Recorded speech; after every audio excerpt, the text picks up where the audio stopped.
دل کو چھو لینے والا ایک تاریخی واقعہ 1845 سے لے کر 1852 تک آئرلینڈ میں ایک بیماری کی وجہ سے شدید قحط کا شکار ہوا۔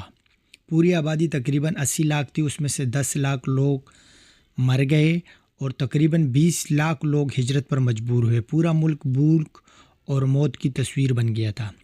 برطانوی حکومت جو اس وقت آئرلینڈ پر قابض تھی مناسب امداد فراہم کرنے میں ناکام رہی۔ جب قحط کی خبریں استنبول پہنچی تو سلطان عبدالمجید اول کا دل پگھل گیا اور انہوں نے اعلان کیا کہ میں آئرلینڈ کے مظلوم لوگوں کی مدد کروں گا۔ انہوں نے 10,000 پاؤنڈ کی امداد دینے کا فیصلہ کیا جو اس وقت بہت بڑی رقم تھی۔ یہاں پر کہانی میں ایک موڑ آیا۔ برطانوی حکومت کو جب پتہ چلا کہ خلیفہ 10,000 پاؤنڈ دینا چاہتا ہے تو انہوں نے اپنے سفارتکاروں کے ذریعے درخواست کی کہ سلطان عبدالحمید اتنی بڑی رقم نہ دے۔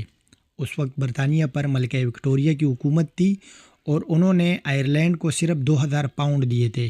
وہ نہیں چاہتے تھے کہ برطانیہ کو شرمندگی ہو، وہ نہیں چاہتے تھے کہ مسلمانوں کی اور خلیفہ کی آئرلینڈ کے عوام کے دل میں عزت بڑھے۔ وہ نہیں چاہتے تھے کہ عثمانی سلطنت برطانیہ سے بلند دکھائی دے۔ وہ نہیں چاہتے تھے کہ آئرلینڈ کے عوام مسلمان اور خلیفہ کے شکر گزار ہو۔ چنانچہ درخواست کر کے انہوں نے سلطان سے یہ رقم کم کروائی۔ سلطان نے رسمی طور پر برطانوی حکومت کی عزت کے لیے 2,000 پاؤنڈ دے دیے، لیکن ایک خفیہ انسانی مشن کے تحت سلطان عبدالحمید نے 3 بحری جہازوں کو تیار کرنے کا حکم دیا اور انہوں نے ان 3 بحری جہازوں میں اناج اور خوراک بھر کر آئرلینڈ بھجوا دی۔ ان جہازوں نے رات کے اندھیرے میں خفیہ راستے سے ڈروہیڈا کے بندرگاہ پر پہنچ کر غریب آئرش لوگوں میں خوراک تقسیم کی۔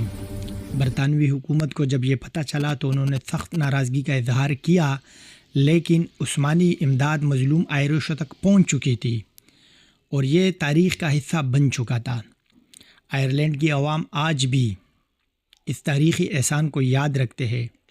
ڈروگیڈا شہر نے عثمانی ہلال کو اپنے فٹ بال کلب کے لوگوں میں شامل کر لیا ہے۔ شہر میں ایک تختی لگی ہوئی ہے جو عثمانی امداد کی یاد دلاتی ہے۔ آئرش پارلیمنٹ کے بعد ارکان نے اس احسان کا اعتراف کیا۔ ان کے الفاظ تھے، مسلمانوں نے اس وقت ہماری مدد کی جب ہمارے اپنے ہی حکومت نے ہمارا ساتھ چھوڑ دیا تھا۔ یہ واقعہ کیوں اہم ہے؟ کیونکہ یہ بتاتا ہے کہ اسلام انسانیت، رحم، مدد اور بھوکے کو کھانا دینے کا دین ہے۔ خلیفہ وقت دوسرے مذہب کے لوگوں کی مدد میں بھی پیچھے نہیں ہے۔ مسلمانوں نے بغیر کسی سیاسی فائدے کے خالص انسانیت کے بنیاد پر مدد کی۔